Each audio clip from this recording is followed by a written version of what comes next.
जा। आदित्य, तुम तो जानते हो कि तुम्हारे पिताजी ने मुझसे कर्ज लिया था, जो चुकाने से पहले ही वो संसार को अलविदा कह गए। अब उस कर्ज को तुम चुकाओगे। वो तो रोज उसकी ब्याज चुका रहा हूँ। अरे तब की बात अलग थी आदित्य, अब बात अलग है। अब मुझे पूरी रकम चाहिए, वो भी ब्याज सहित। या तो मुझे रकम दो या फिर उसके बदले तुम्हारे घर पर कब्जा कर लूंगा। मैं जानता हूँ कि तुम ऐसा क्यों कह रहे हो। मैं राजा सूरज से तुम्हारी शिकायत करूंगा। ये सुनकर साहूकार चौधरी मुस्कुराने लगा।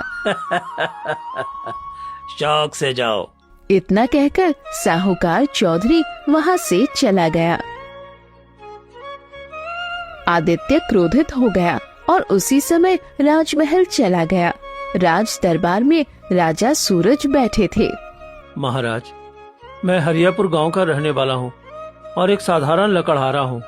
इतना कहकर आदित्य ने सारी घटना राजा सूरज को बता दी। तुम्हारे गांव का साहूकार तो बहुत ही बुरा है, तुम चिंता मत करो।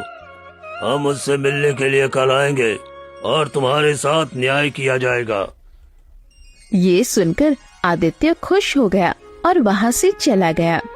घर पहुंचकर आदित्य ने सारी घटना अपनी बहन गौरी को बताई। अब महाराज साहूकार की अकल ठिकाने लगा देंगे। अगले दिन राजा सूरज अपने 2 सैनिकों के साथ साहूकार की हवेली जा पहुंचा।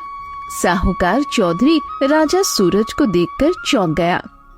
तुम्हारी शिकायतें अब राजमहल तक आने लगी है साहूकार चौधरी। ये सुनकर साहूकार चौधरी मुस्कुराया। जानता हूँ कल आदित्य जरूर मेरी शिकायत लेकर आपके पास गया होगा, लेकिन उस मूर्ख को क्या पता कि आप और मैं वर्षों से कितने गहरे मित्र हैं। सही कहा मेरे दोस्त। चलो अब ये बात उस लकड़हारे को भी बता देते हैं। राजा सूरज और साहूकार चौधरी आदित्य के घर जा पहुँचे। आदित्य उन्हें साथ देखकर चौंक गया। मुझे देखकर चौंक गए आदित्य? दरअसल मैं और साहूकार बरसों पुराने मित्र हैं, और मित्र होने के नाते मैं तुम्हें ये आदेश दे रहा हूँ कि साहूकार तुम्हारी बहन को पसंद करता है तो सम्मान सहित अपनी बहन का विवाह उससे कर दो। ये सुनकर आदित्य क्रोधित हो गया।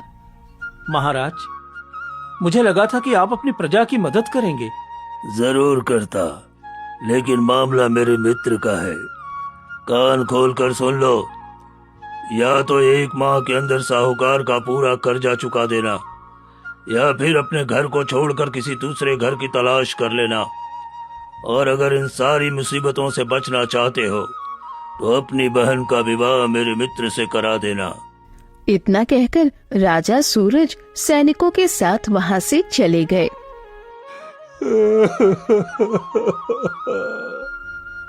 आदित्य रोने लगा। सब कुछ मेरी वजह से हो रहा है भैया। काश मेरे पास इतना धन होता कि मैं साहूकार का कर्ज ब्याज सहित उसके मुंह पर मार देता।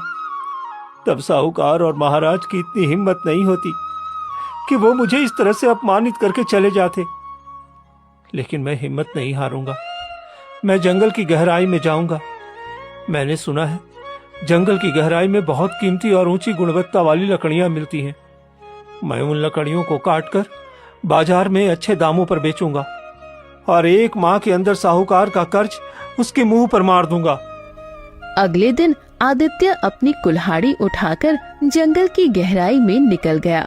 आकाश में काले बादल घिर आए और मूसलाधार वर्षा होने लगी। चाहे कितनी भी मूसलाधार बारिश क्यों न हो, लेकिन मेरे इरादे नहीं बदल सकते।